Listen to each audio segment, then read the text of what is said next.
Chapter 46 The Fate of Enduring Hearts.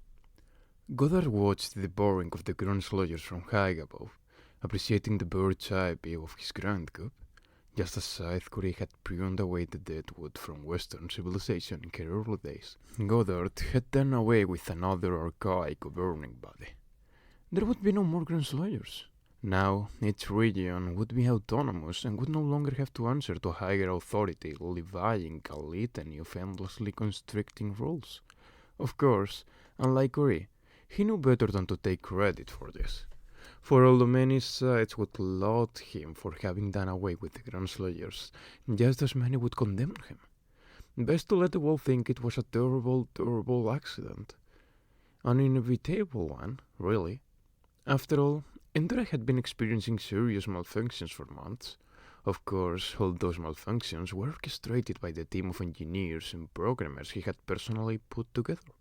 But no one would ever know, for those engineers and programmers had all been gleaned, as would be their pilot, after he brought them to the ship that was waiting 50 miles away. "How does it feel to change the world?" Ain asked. "Like a weight has been lifted from my shoulders," he told her. "But you know, there was actually a moment that I thought I might save them," he said. "But the moment passed." Below them, the entire council chamber was now underwater. "What do they know on the mainland?" he asked Rand. "Nothing," she told him. "Communications were blocked from the moment we went into the council chamber. There will be no record of their decision." As Goddard looked down to the island and saw the panic in the streets, it occurred to him how dire the situation below was becoming. "I think we may have been a bit overzealous," he said, as they soared over the flooding lowlands. "I think we may have caused Endura to sink." Rand actually laughed at that. "You're only realizing that now," she said. "I thought it was part of the plan." Goddard had thrown quite a few monkey wrenches into the various systems that kept Endura functional and afloat. The intent was to cripple it long enough to take out the ground slayers. But if Endura sank, and any survivors were devoured, that would serve his needs even better. It would mean he'd never have to face Scythe, Curry, and Anastasia again. Ain saw that before he did, which pointed out how valuable she was to him, and it also troubled him. "Take us out of here," he told the pilot, and spared not another thought for the island's fate. Rowan had known, even before the whale had breached in the marina, that there was no hope of getting on board any of the vessels there. If Endura were truly sinking, there was no conventional way of it now. He had to believe there was an unconventional way, though. He wanted to believe he was clever enough to find it, but with each passing minute he had to accept that this was beyond him. But he wouldn't tell Citra. If hope was all they had left, he didn't want to rob it from her. Let her have hope until its very last wellspring ran dry. They raced away from the rapidly submerging marina with hordes of others, and then someone approached them. It was the woman who had mistaken Rowan for the scythe whose rope he had stolen. "I know who you are," she said far too loudly. "You're Rowan Danrisk. You're the one they call Scythe Lucifer." "I don't know what you're talking about," said Rowan. "Scythe Lucifer wears black." But the woman would not be deterred, and others were looking over at them now. "He did this. He killed the Grand Slayers." The crowd was already buzzing with the news. Scythe Lucifer did this. This is all his fault." Citra grabbed him. "We have to get away from here. The mob's already out of control. If they know who you are, they'll tear you apart." They raced away from the woman and the crowd. "We can go up into one of the towers," Citra said. "If there's one helicopter, there might be others. Any rescue would have to come from above." And all the rooftops were already packed with people who had the same thought. Rowan said, "Good idea." But Scythe Curry stopped. She looked to the marina and streets that were flooding around them. She looked to the rooftops. Then she took a deep breath and said, "I have a better idea." In the buoyancy control room, the chief engineer and all the others who had thrown orders at the technician were gone. "I'm going to my family and getting off this island before it's too late," the engineer had said. "I suggest the rest of you do the same." But of course it was already too late. The technician stayed to hold down the fort, watching as the progress bar on his screen slowly illuminated millimeter by millimeter as the system rebooted, knowing that by the time it was done, Endura would be gone. But he held out hope that maybe, just this once, the system would be blessed with an unexpected blast of processing speed and complete its reboot in time. As his doomsday clock ticked past 5 minutes, he had to let his hope go. Now, even if the system came back up and the pumps began to blow out the tanks, it wouldn't matter. They were at negative buoyancy now, and the pumps couldn't blow out the tanks fast enough to change Endura's fate. He went to the window, which had a dramatic view of the island's eye and the council complex. The council complex was gone now, along with the Grunslawyers. Below his window, the wide avenue that lined the inner rim flooded completely as the ice spilled over onto it. What few people were left on the street struggled to get to safety, which, at this point, was little more than a fantasy. Surviving the sinking of Endura was not a fantasy he was willing to entertain. So he returned to his console, put on some music, and watched as the system's useless reboot meter ticked from 19% to 20%. Seth Greer ran through the streets that were already ankle-deep with water and rising, kicking away a reef shark that had spilled onto the streets. "Where are we going?" Anastasia asked. If Marie had a plan, she wasn't sharing it, and frankly, Anastasia couldn't imagine she had any plan at all. There was no way out of this, no way off the sinking island. But she wouldn't tell Rowan. The last thing she wanted to do was rob him of hope. They dug into a building a block off the inner rim. Anastasia thought it looked familiar, but in the commotion, she couldn't place it. Water was pouring in the front door and down to the lower levels. Marie took a staircase up and stopped at the door to the second floor. "Will you tell me where we're going?" Anastasia asked. "Do you trust me?" Marie asked. "Of course I trust you, Marie. Then no more questions." She pushed the door open, and finally Anastasia realized where they were. They had taken a side entrance into the Museum of the Scython. They were in a gift shop she had seen on their tour. There was no one here now. The cashiers had long since abandoned their stations. Marie palmed the door. "As a high blade, I should have security clearance for this now. Let's hope the system registered that much." Her palm was scanned.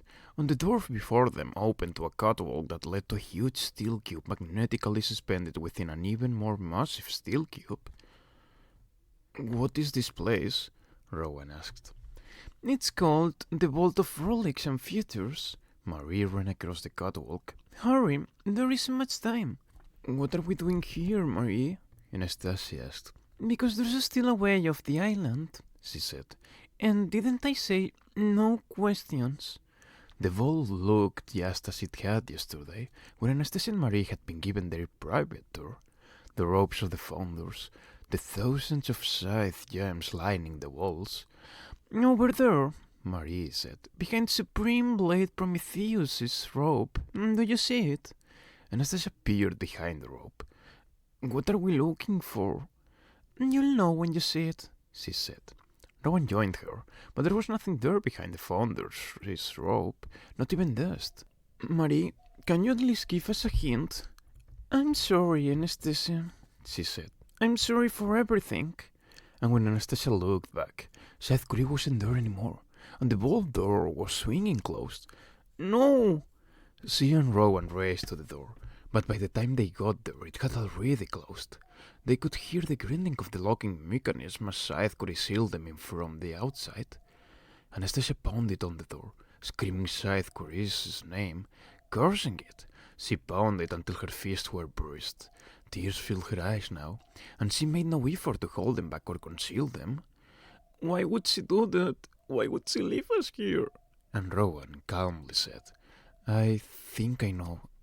Then he gently pulled her away from the sealed vault door, turning her to face him. She didn't want to face him. She didn't want to see his eyes, because what if there was betrayal there too? If Marie could betray her, then anyone could, even Rowan.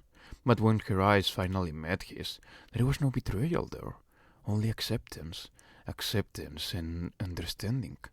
"Citra," Rowan said, calmly, simply, "we're going to die." And although Citra wanted to deny it, she knew it was true. "We're going to die," Rowan said again, "but we're not going to end." She pulled away from him. "Oh, and how are we going to manage that?" she said with a bitterness as caustic as the acid that had almost ended her. But Rowan, damn him, remained calm. "We're in an air-tight steel chamber, suspended within another air-tight steel chamber. It's like a sarcophagus within a tomb." This wasn't making Anastasia feel any better. "Which will, in a few minutes, be at the bottom of the Atlantic," she reminded him. "And the seawater temperature is the same everywhere in the world. It's just a few degrees above freezing." And Anastasia finally got it. All of it. The painful choice that Saithkuri had just made. The sacrifice he had made to save them. "We'll die, but the cold will preserve us," she said. "And the water won't get in. And someday someone will find us." Exactly. She tried to let it sink in. This new fate, this new reality was awful, and yet how could something so terrible be filled with so much hope? "How long?" she asked. He looked around them. "I think the cold will get us before the year runs out." "No," she said, because she was already past that. "I mean, how long do you suppose we'll be here?" He shrugged, as she knew he would. "A year, 10 years, 100. We won't know until we're revived." She put her arms around him and he held her tight. In Rowan's arms, she found she was no longer Scythe Anastasia. She was Citra Terranova once more. It was the only place in the world where she still could be her former self. From the moment they were thrown into apprenticeship together, they were bound to one another. The two of them against each other, the two of them against the world. Everything in their lives was now defined by that binary. If they had to die today in order to live, it would somehow be wrong if they didn't die together. Citra found a single laugh escaping her like a sudden, unexpected cough. "This was not in my plans for today." "Really?" Rowan said. "It was in my plans. I had every reason to believe I would die today." Once the streets around the island side were submerged, everything began to move quickly. Floor after floor of the sinking city's towers slipped beneath the surface. Saithkuri, satisfied that she had done what needed to be done for Anastasia and Rowan, bounded up the stairs of the Founder's Tower, which was the tallest in the city, hearing the shuttering of windows and the rush of water pulsing upward from below as more and more of the tower submerged. Finally, she emerged onto the roof. There were dozens of people there, standing on the helipad, looking skyward, hoping beyond hope that rescue would come from the heavens, because it had all happened too quickly for anyone to reach a state of acceptance. As she looked off to the side of the building, she could see the lesser towers disappearing into the bubbling water. Now only the 7 Grand Slayers' towers and the Founder's Tower remained, with perhaps 20 stories to go until it was gone too.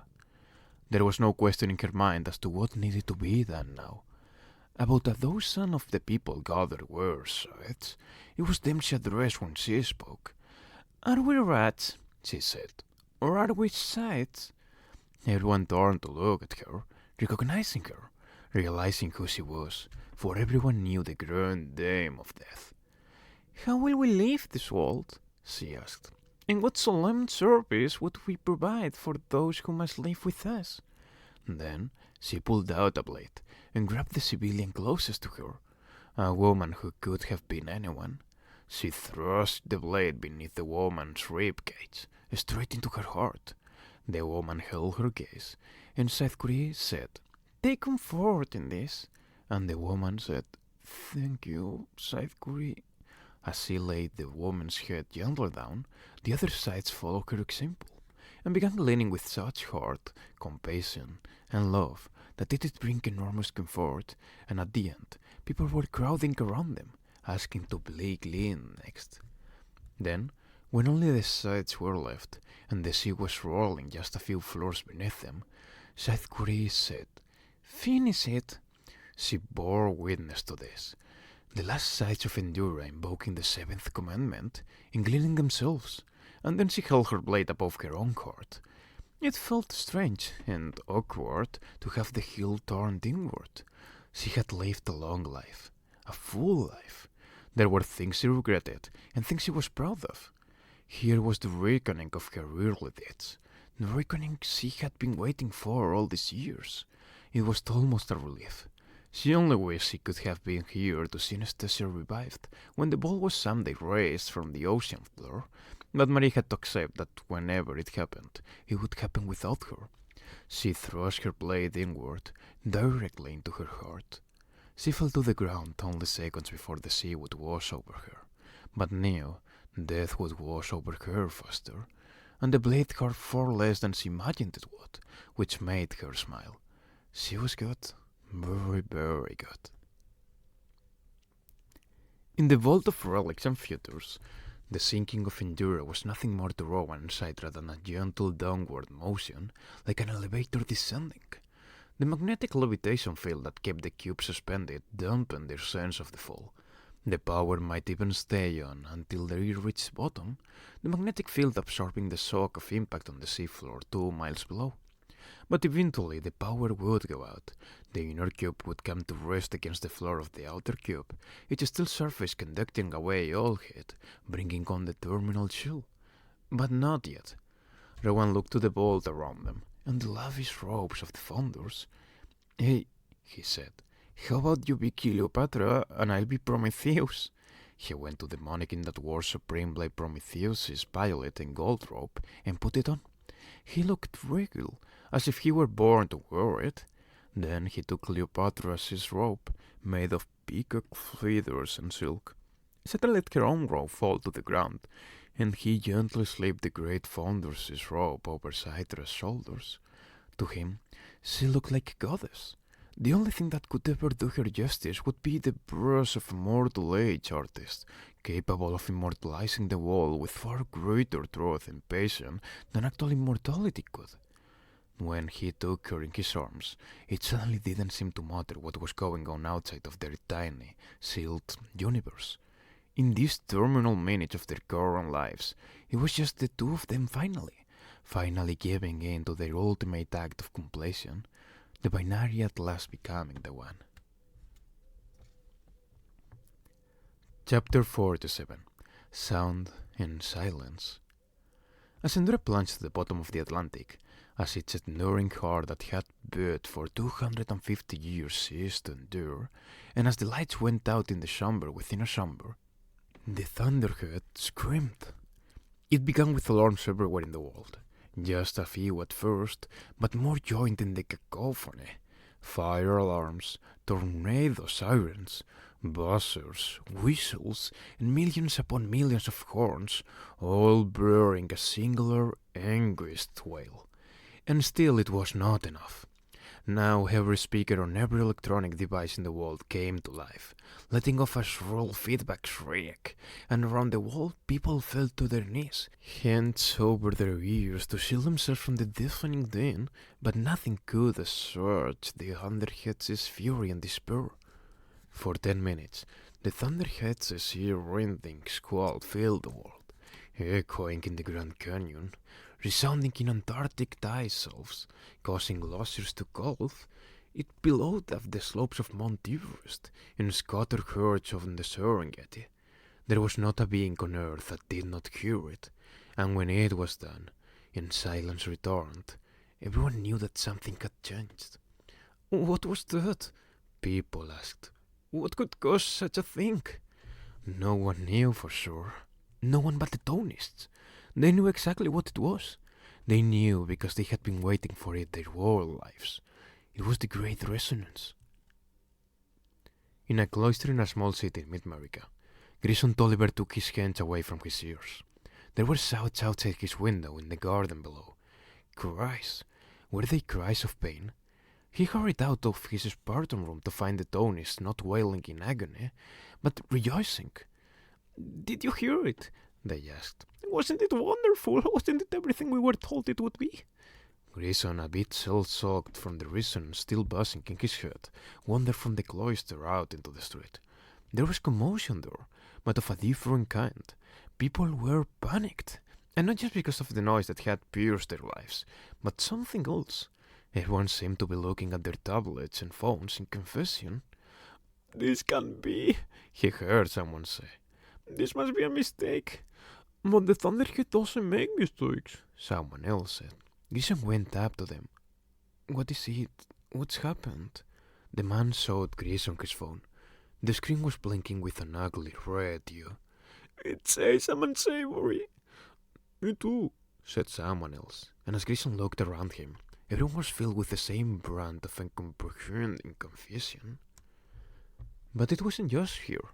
In every city, in every town, in every home around the world, the scene was being repeated.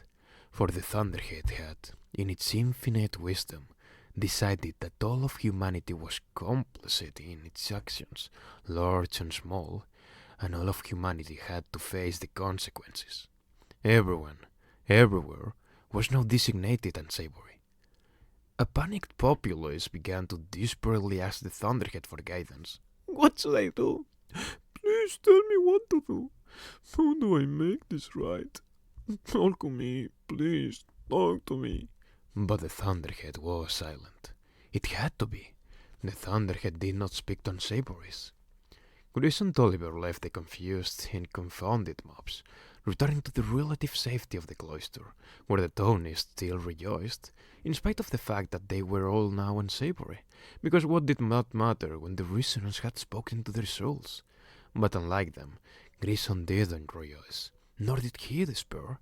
He wasn't sure how to feel about this strange turn of events, nor did he know what it would mean for him.